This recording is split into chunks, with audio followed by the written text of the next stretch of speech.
Work को क्या बोलते हैं? कार्य। कार्य का मतलब है फोर्स मल्टीप्लाई डिस्प्लेसमेंट, यानी W is equals to F गुना S, F multiply S, where F is equals to force and S is equals to displacement. F जब हम किसी थिंग्स पर या किसी वस्तु पर कोई फोर्स अप्लाई करते हैं, अगर उसका डिस्प्लेसमेंट हो जाता है, जैसे हम इसको अगर हम फोर्स लगा रहे हैं और ये थोड़ा सा भी अपनी जगह से थोड़ा सा भी हिल गया, थोड़ा सा भी इसने अपनी जगह में चेंज किया, डिस्प्लेसमेंट हो गया, तो क्या होगा? तो उसमें वर्क हो जाता है कि हमने वर्क कर दिया। अगर हम इस पर फोर्स अप्लाई कर रहे हैं और ये थोड़ा सा भी अपनी जगह से इधर उधर नहीं हुआ, तो इसका मतलब है कि हमने कुछ भी कार्य नहीं किया, जीरो वर्क किया। ये हमारा फिजिक्स का, अभी फिजिक्स की हेल्प से अभी प्रूफ करके दिखाएंगे। जैसे W is equal to F S, F का मीनिंग फोर्स और एस का मतलब displacement. Displacement minimum distance to initial point to the final point, यानी जो ये हमारा जहाँ से हमने, मान लो हमने यहाँ से चलना स्टार्ट किया, हम राउंड लगा के यहाँ से यहाँ आ गए, तो हमारा डिस्प्लेसमेंट हो जाएगा यहाँ से यहाँ तक की, मतलब मिनिमम डिस्टेंस को ही हम डिस्प्लेसमेंट बोलते हैं। तो क्या है कि अगर हम यहाँ से चल के यहीं पे आ गए तो हमारी डिस्प्लेसमेंट इतनी है। अगर हम चल के यहीं से और इसी पॉइंट पर आ गए जहां से हम चले और वहीं पे आ गए, तो डिस्प्लेसमेंट यानी एस इज इक्वल टू हो जाएगा जीरो। तो डिस्प्लेसमेंट जीरो, तो therefore force, force multiply displacement, अगर हम जीरो तो हमारा वर्क कितना हो जाएगा? जीरो।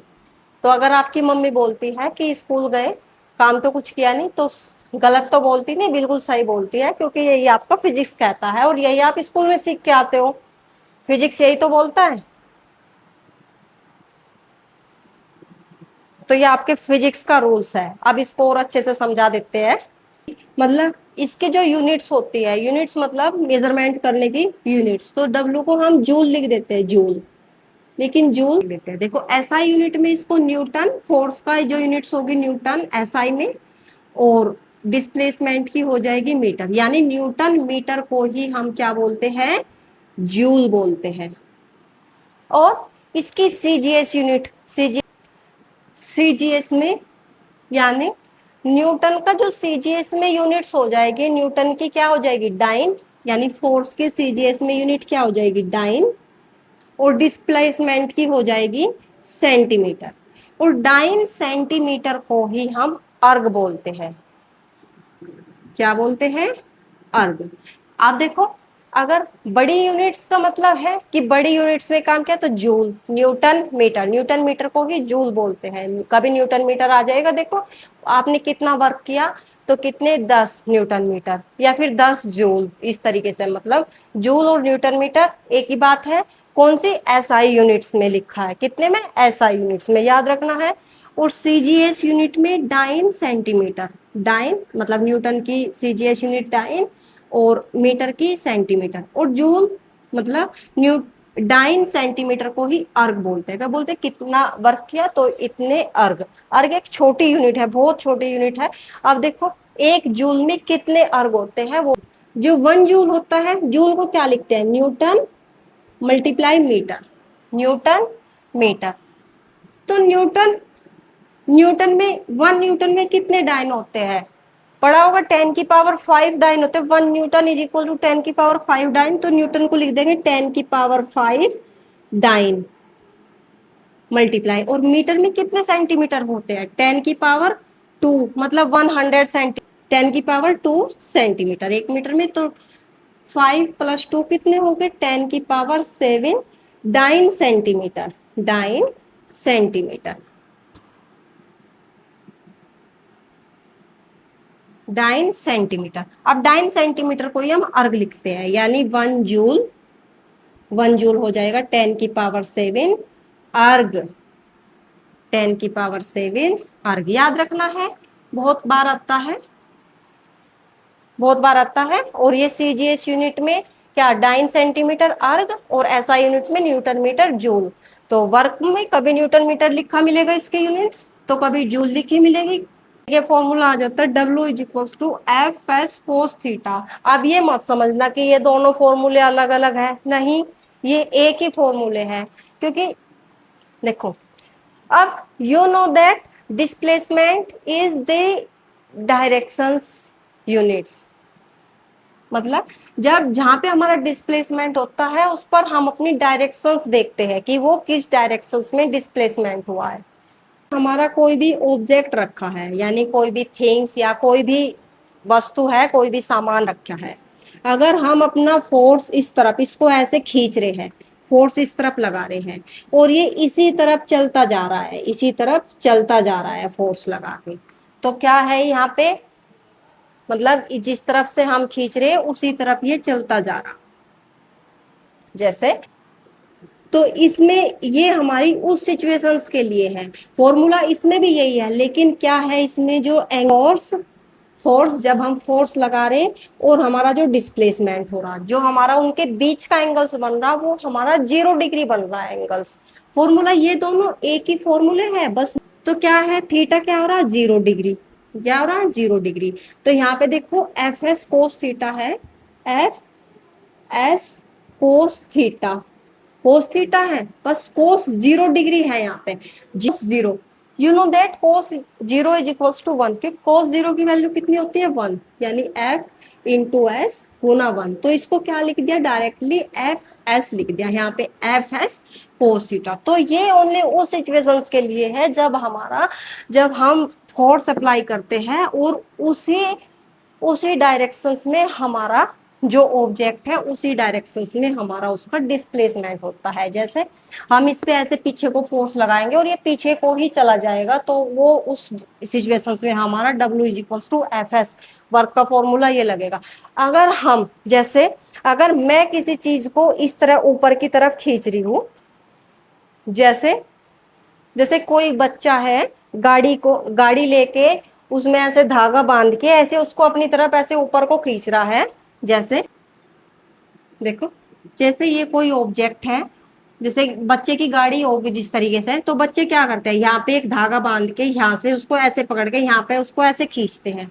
तो क्या फोर्स इस डायरेक्शंस में लगाते हैं और गाड़ी किधर को चलती है, गाड़ी इस डायरेक्शंस में चलती है ना। जैसे मैं अभी खींचो, ऐसे ऊपर को खींचो और कोई ऑब्जेक्ट है मेरी तरफ को आए, जैसे बच्चा है गाड़ी पे फोर्स इस तरफ लगाता है, तो क्या होगा, फोर्स तो इस तरफ लग गया, और जो हमारा डिस्प्लेसमेंट यानी जो गाड़ी आ रही है, डिस्प्लेसमेंट मतलब एस जो आ रही है वो हमारा इस डायरेक्शंस में है।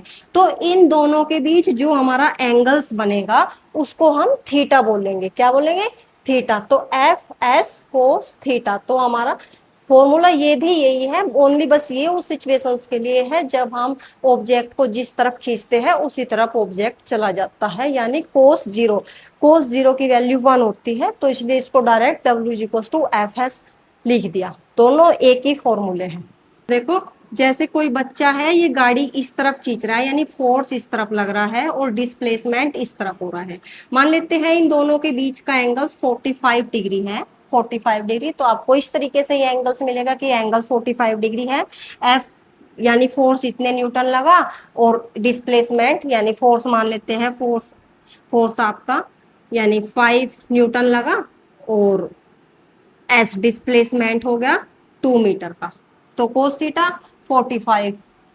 तो क्या फॉर्मूला, मतलब इसका क्वेश्चन सोल्व हो जाएगा, यानी एफ के पहले इस पर 5 न्यूटन, 5 मल्टीप्लाई एस का हो गया 2 मीटर और थीटा हो गया कोस 45, कोस 45 की वैल्यू हो जाती है 1/√2, 1/√2, 5 मल्टीप्लाई 2, 1/√2, अंडर रूट से जब 2 को कट करेंगे तो √2 आ जाएगा।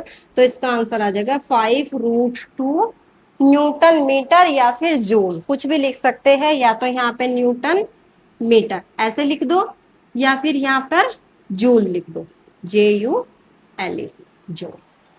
क्योंकि जब ये हमारा फोर्स है न्यूटन्स में दिया और मीटर्स में दिया, तो आंसर जूल में या न्यूटन मीटर्स में आएगा, उसको अर्ग में नहीं लिख सकते। अगर हमें आंसर सेंटीमीटर और डाइन में, ये अगर फोर्स हमें सेंटीमीटर और डाइन में मिलेगा तब हमारा क्या लिखेंगे, अर्ग लिख देंगे या डाइन सेंटीमीटर लिख देंगे। तो वो जो हमारा यहाँ पे हमारी जो यूनिट दी होगी वही हमारे वर्क की यूनिट आएगी। अब एक बहुत फनी टॉपिक है, जैसे अभी तक तो आपने पढ़ा था कि जब आप जीरो मतलब डिस्प्लेसमेंट क्या होता है, जब हम इनिशियल पॉइंट यानी जो हमारा पहले वाला जहाँ से हम चले और हम घूम घाम के जहाँ भी हम आए, खूब सारा काम किया हमने, खूब सारा वर्क करके आ गए हम और लास्ट में हम आके यहाँ पे रुक गए, तो हमारा ये क्या हो जाएगा, ये हमारा एस मतलब डिस्प्लेसमेंट हो जाएगा। देखो अगर हम यहाँ से चले और हमने यहाँ पे खूब सारा मेहनत की, खूब सारा काम किया और फिर भी हम आके यहीं पे आ गए, घूम घाम के यहीं पे आ गए, तो हमने क्या किया, हमने कुछ भी काम नहीं किया। क्योंकि बात तो यही है, फिजिक्स तो हमारा यही कहता है कि हमने कुछ भी काम नहीं किया, चाहे हम यहाँ पे खूब सारा, चाहे हमारी सांस फूल गई काम करने में, लेकिन हमने कुछ भी काम नहीं किया। जो अगर हम जहाँ से काम करना शुरू किया और वहीं पे आके रुक गए काम करते हुए, तो उस पॉइंट तक हमने कुछ भी कार्य नहीं किया। तो ये हमारा फिजिक्स कहता है। अब एक पॉइंट और है, अब तक तो ये पढ़ा था, अब उसके बाद आ जाते हैं। अब देखो बेटा, जैसे हमने कोई भी वेट अपने सिर पे रखा है, कोई भी वेट कहाँ रखा है, अपने सिर पे हमने कोई भी वेट रख लिया और हम ऐसे चल रहे हैं, कोई भी वेट लेके हम ऐसे चल रहे हैं, तो क्या हमारा फिजिक्स क्या कहता है कि हमने कुछ भी कार्य नहीं किया, जीरो वर्क किया हमने। तो अभी इसको प्रूफ कर देते हैं। हमने कोई भी बहुत भारी सामान अपने सिर पे रख लिया और चाहे हम पूरे भारत में चाहे कहीं भी घूम के जा रहे, चाहे, तो क्या कहता है फिजिक्स हमारा कि हमने कुछ भी कार्य नहीं किया, जीरो वर्क किया। देखिए यहाँ पे अभी प्रूफ करते हैं क्या होता है। ये फोर्स हमारा इस डायरेक्शन में लगाता है, फोर्स क्या नीचे की तरफ को, फोर्स फोर्स किधर लगता है, नीचे की तरफ को, और डिस्प्लेसमेंट हमारा सामान किधर जा रहा है, इस डायरेक्शन में हमारा सामान जा रहा है। देखो अकॉर्डिंग टू द ग्रेविटेशनल्स के कारण हमारा फोर्स नीचे की तरफ को लगता है। जब हम सर पे कोई भी सामान रखेंगे तो फोर्स कहाँ लगेगा, नीचे की तरफ को, और जा किधर रहा है, डिस्प्लेसमेंट किधर हो रहा है, इधर को, इधर को। तो एंगल्स कितना बनता है, ओनली 90 डिग्री का एंगल्स बनता है, 90 डिग्री का एंगल्स बनता है। तो cos 90, you know that cos 90 is equal to zero, क्योंकि कोस 90 की वैल्यू कितनी हो जाती है, कोस 90 की वैल्यू 0 डिग्री, 0 डिग्री। तो therefore W is equals to zero की किसी में भी मल्टीप्लाई करेंगे तो जीरो हो जाएगा। तो क्या है, फोर्स हमने काम कितना किया, जीरो का वर्क किया, कुछ भी कार्य नहीं किया है। अगर हमने कहीं भी कितना भी सामान रखा और सिर पर लेके उसको जा रहे हैं तो हमने जीरो वर्क किया, ये हमारा फिजिक्स कहता है। यही हम स्कूल में पढ़ते हैं भाई, और इसी का क्वेश्चन हमारा बोर्ड एग्जाम में आता है। तो काफी इंपोर्टेंट है और बहुत पूछा जाता है कि कुली जब अपने सर पर वेट रख के कहीं जा रहा है तो कितना वर्क किया, जीरो वर्क किया। अगर किसी सामान को रखकर हम ऊपर सीढ़ी मतलब ऊपर जा रहे हैं, कोई सामान है हमारा, जैसे ये कोई सामान हमारे सर पे रखा है, इसका फोर्स तो किधर को रहेगा, क्योंकि ग्रेविटेशनल्स के कारण, ग्रेविटी के कारण फोर्स हमारा नीचे को डायरेक्शंस में लगेगा, नीचे डायरेक्शंस में। और हम जा किधर रहे हैं, ऊपर की तरफ को, तो डिस्प्लेसमेंट यानी एस क्या हो रहा है, ऊपर की तरफ को।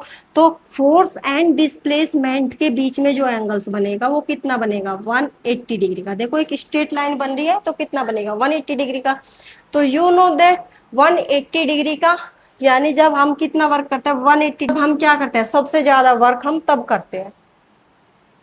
अगर हम सामान लेके ऐसे सीधे जा रहे हैं तो कोई वर्क नहीं है, अगर सामान लेके ऊपर चढ़ रहे हैं तो सबसे ज्यादा वर्क ये करते हैं हम। तो आपको इसी तरह से बोर्ड एग्जाम में भी इस तरह के एग्जाम्पल मिलते हैं, बोर्ड एग्जाम में भी इस तरह के एग्जाम्पल्स मिलते हैं। आपको थीटा दे देंगे, थीटा इज इक्वल टू कितना भी मतलब कोई भी वैल्यू थीटे की, या एंगल्स दे देंगे फोर्स एंड डिस्प्लेसमेंट के बीच का एंगल्स, यानी जो ये है हमारा थीटा, ये हमारा जिस तरफ को फोर्स लगता है और जिधर हमारा डिस्प्लेसमेंट होता है। मान लो फोर्स हम इस तरफ लगा रहे हैं, ये हमारा एफ, और ये हमारा डिस्प्लेसमेंट होता है, डिस्प्लेसमेंट मतलब एस।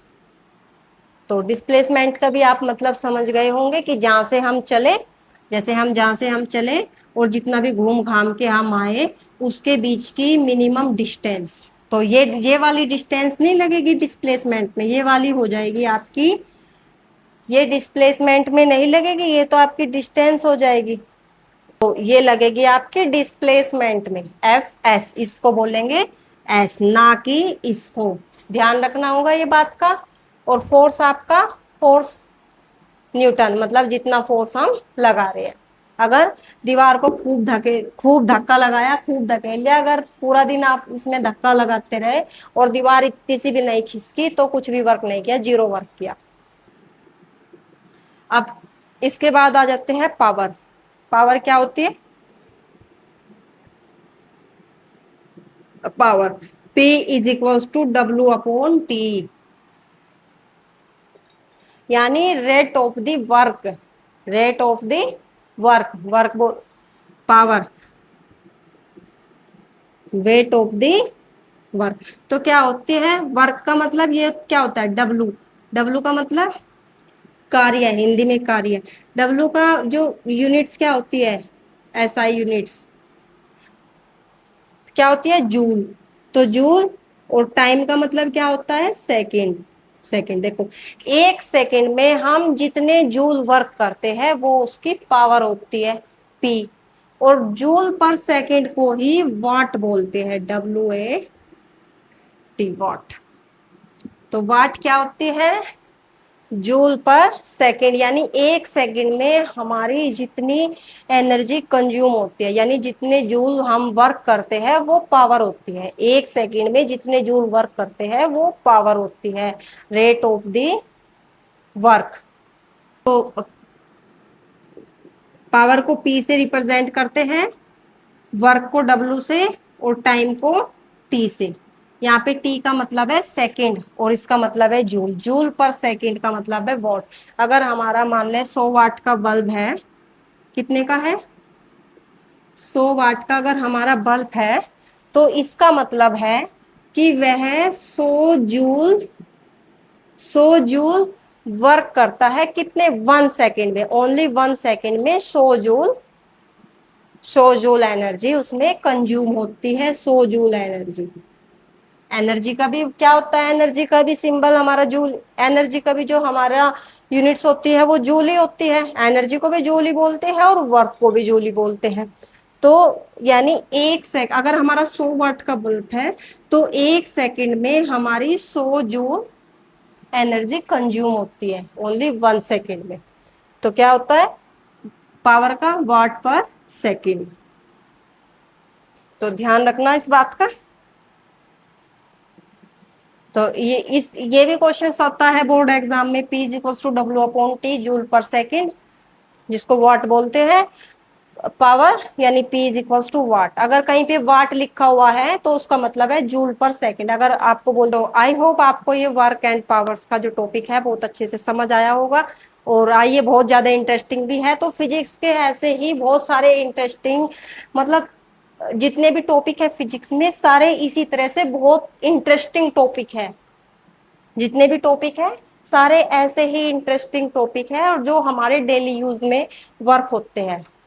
बस खूब सारा काम करके, बाहर से काम करके और फिर वापस उसी जगह पे आ गए तो उसको मत बोलना कि तुमने कुछ भी काम नहीं किया, भाई नाराज हो जाएगा। फिजिक्स का रूल अपनी जगह पे है और वो अपनी जगह पे, बट जो बोर्ड एग्जाम में आ गए तो फिर जीरो ही रखना होगा।